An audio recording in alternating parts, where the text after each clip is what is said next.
Hello दोस्तों, स्वागत है आपका डीएलएफ न्यूज में। आइए आज की सभी बड़ी खबरों को हम एक एक करके जान लेते हैं। सबसे पहली खबर निकल के आ रही है। आज लोकसभा में काफी हलचल मची। गृह मंत्री अमित शाह ने 3 बिल पेश किए। इन बिलों के मुताबिक प्रधानमंत्री, मुख्यमंत्री या कोई मंत्री अगर किसी अपराध में गिरफ्तार या 30 दिन तक हिरासत में रहे और उस अपराध में 5 साल से ज्यादा की सजा हो सकती है तो उन्हें अपने पद से इस्तीफा देना होगा। विपक्ष इसे न्याय विरोधी मानते हुए भड़क गया। कांग्रेस, एमआईएम के असदुद्दीन ओवैसी और सपा के सांसदों ने बिल की कॉपी फाड़कर शाह पर कागज फेंके। इसके बाद शाह ने बिलों को संयुक्त संसदीय समिति यानी जेपीसी को भेजने का फैसला किया है। और खबर है कि भारत ने अपनी पहली इलेक्ट्रॉनिकल बैलिस्टिक मिसाइल अग्नि 5 का सफल परीक्षण किया। यह टेस्ट उड़ीसा के चांदीपुर में हुआ। अग्नि 5 MIRV तकनीक से लैस है, यानी इसे एक साथ कई टारगेट्स पर लॉन्च किया जा सकता है। इसकी रेंज 5000 किलोमीटर है, जिससे यह पाकिस्तान, चीन, तुर्की जैसे देशों तक मार करने में सक्षम है। और एक बड़ी खबर आ रही है। दिल्ली के मुख्यमंत्री रेखा गुप्ता पर बुधवार सुबह सीएम आवास में जन सुनवाई के दौरान हमला हुआ। उन्होंने एक्स पर लिखा कि यह हमला दिल्ली की सेवा और जनता की भलाई के उनके संकल्प पर कायराना प्रयास था। हमले के बाद वे सदमे में थी, लेकिन अब बेहतर महसूस कर रही है। इस घटना में आप के शामिल होने का दावा भाजपा विधायक हरीश खुराना ने किया। उन्होंने आरोपी राजेश भाई खीमजी भाई सकीरिया की तस्वीर आप विधायक गोपाल इटालिया के साथ शेयर की। खीमजी भाई गुजरात के राजकोट का रहने वाला है और उस पर हत्या की कोशिश का केस दर्ज किया गया। और खबर आ रही कि एनडीए के उपराष्ट्रपति पद के उम्मीदवार सीपी राधाकृष्णन ने अपना नामांकन दाखिल कर दिया है। नामांकन के दौरान पीएम नरेंद्र मोदी पहले प्रस्तावक बने। साथ में गृह मंत्री अमित शाह, रक्षा मंत्री राजनाथ सिंह और भाजपा अध्यक्ष जेपी नड्डा समेत कई नेता मौजूद रहे। इससे पहले राधाकृष्णन ने संसद परिसर में गांधी प्रतिमा पर फूल चढ़ाए। 17 अगस्त को भाजपा संसदीय दल की बैठक में उनके नाम पर सहमति बनी थी और बाद में जेपी नड्डा ने प्रेस कॉन्फ्रेंस में नाम का ऐलान किया था। राधाकृष्ण का मुकाबला विपक्षी गठबंधन के उम्मीदवार सुप्रीम कोर्ट के retired justice B Sudarshan Reddy से होगा। खास बात यह है कि दोनों उम्मीदवार दक्षिण भारत से हैं। रेड्डी 21 अगस्त को अपना नामांकन दाखिल करने वाले हैं। और खबर आ रही कि मुख्तार अंसारी के बड़े बेटे अब्बास अंसारी को हेट स्पीच केस में इलाहाबाद हाई कोर्ट से बड़ी राहत मिली है। बुधवार को जस्टिस समीर जैन ने मऊ की MP MLA कोर्ट के फैसले पर रोक लगाई थी, जिसमें अब्बास को 2 साल की सजा सुनाई गई थी।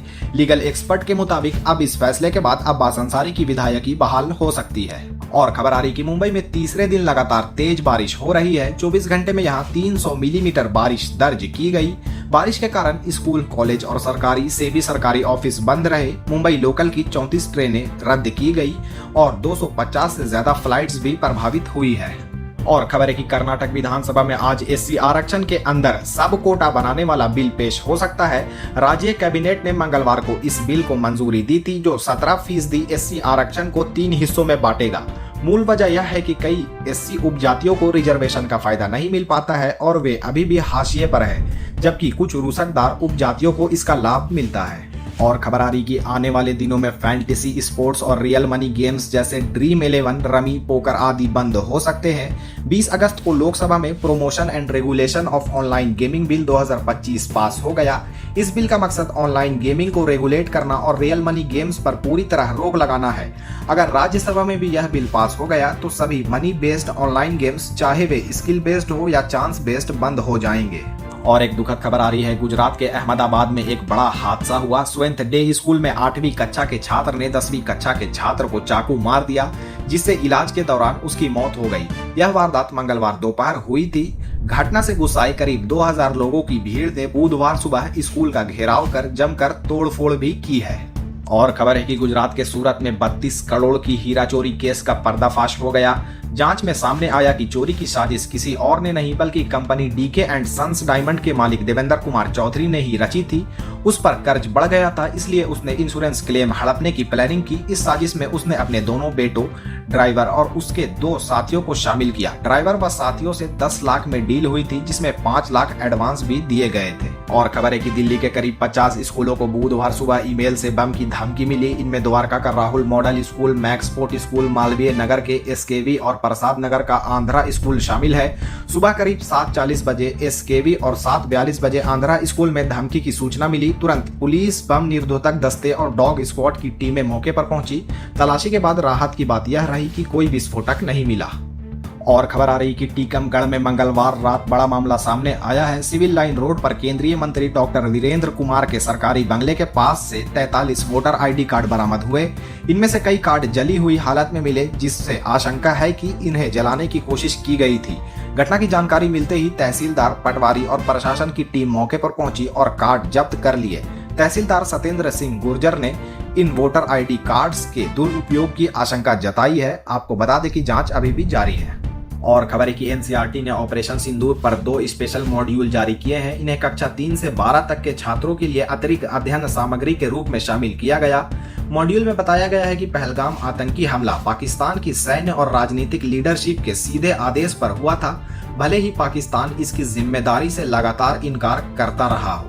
और खबर है कि पंजाब के फरीदकोट में कारगिल वीरता पुरस्कार से सम्मानित वायुसेना के रिटायर्ड अधिकारी कृष्ण सिंह ढिल्लों ने बुधवार को अपना मेडल जिला प्रशासन को लौटा दिया है। वे स्वतंत्रता दिवस के राज्य स्तरीय समारोह में मुख्यमंत्री से मुलाकात का मौका न मिलने से नाराज थे। और खबर है कि झांसी में दिल दहला देने वाला मामला सामने आया है। एक पूर्व प्रधान ने अपनी गर्लफ्रेंड रचना यादव की गला घोंटकर हत्या कर दी और शव को 7 टुकड़ों में काट दिया। 3 टुकड़े बोरियों में भरकर कुएं में फेंके गए, जबकि बाकी टुकड़े 7 किलोमीटर दूर नदी में फेंक दिए गए। यह वारदात 9 अगस्त को हुई थी, जिसमें उसके 2 साथी भी शामिल थे। 13 अगस्त को कुएं से 2 बोरियों में शव के टुकड़े मिलने पर सनसनी फैल गई। इसके बाद पुलिस की 18 टीमें जांच में जुटी और आखिरकार मंगलवार को शव की पहचान रचना यादव के रूप में हो पाई।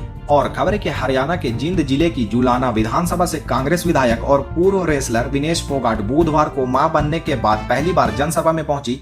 इसी दौरान एक गुमशुदगी के केस को लेकर उसकी जुलाना थाना प्रभारी से फोन पर बहस हो गई। विनेश फोगाट ने एसएचओ से केस की मौजूदा स्थिति पूछी तो एसएचओ ने जवाब दिया, तू कौन बोल रही है। इस पर विधायक भड़क गई और कहा, आपको बोलने की तमीज नहीं है, यह कोई बात थोड़ी ही है। आप पुलिस महकमे में हैं, कार्रवाई भी आपको ही करनी होगी। केस में अब तक आपने क्या किया।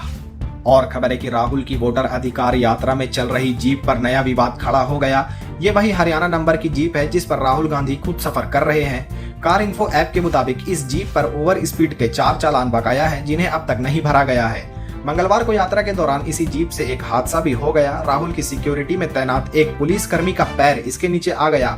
जानकारी के मुताबिक ये गाड़ी कांग्रेस नेता रणदीप सिंह सूरजवाला के नाम पर रजिस्टर्ड है, जिस पे राहुल गांधी सफर कर रहे हैं।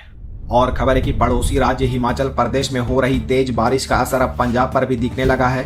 डैमों से छोड़े गए पानी की वजह से पंजाब के 6 जिलों में बाढ़ जैसे हालात बन गए हैं। आज होशियारपुर के बाहोबाल चोर में पानी भर जाने से एक कार बह गई। चालक ने कार को बचाने की कोशिश की, लेकिन ग्रामीणों की मदद से वह सुरक्षित बाहर निकल आया।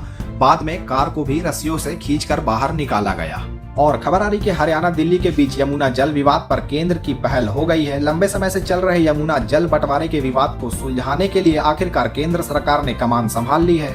केंद्रीय जल शक्ति मंत्री आर पाटिल की मध्यस्थता में दोनों राज्यों के बीच बातचीत शुरू हो गई है। बैठक में केंद्रीय ऊर्जा मंत्री मनोहर लाल खट्टर और हरियाणा के मुख्यमंत्री नायाब सिंह सैनी मौजूद रहे। हालांकि दिल्ली की मुख्यमंत्री रेखा गुप्ता किसी कारण इस अहम बैठक में शामिल नहीं हो पाई। और आज की आखिरी खबर आ रही है दोस्तों, मोदी सरकार ने भारतीय वायुसेना के लिए 97 LCA Mark 1A fighter jets खरीदने पर मुहर लगा दी है। डील की कीमत करीब 62,000 करोड़ होगी। अब HAL यानी हिंदुस्तान एरोनॉट्स लिमिटेड को इन जेट्स के ऑर्डर मिलने का रास्ता साफ हो गया है। ये फैसला मेक इन इंडिया को और ताकत देगा और IAF की शक्ति को भी कई गुना बढ़ा देगा।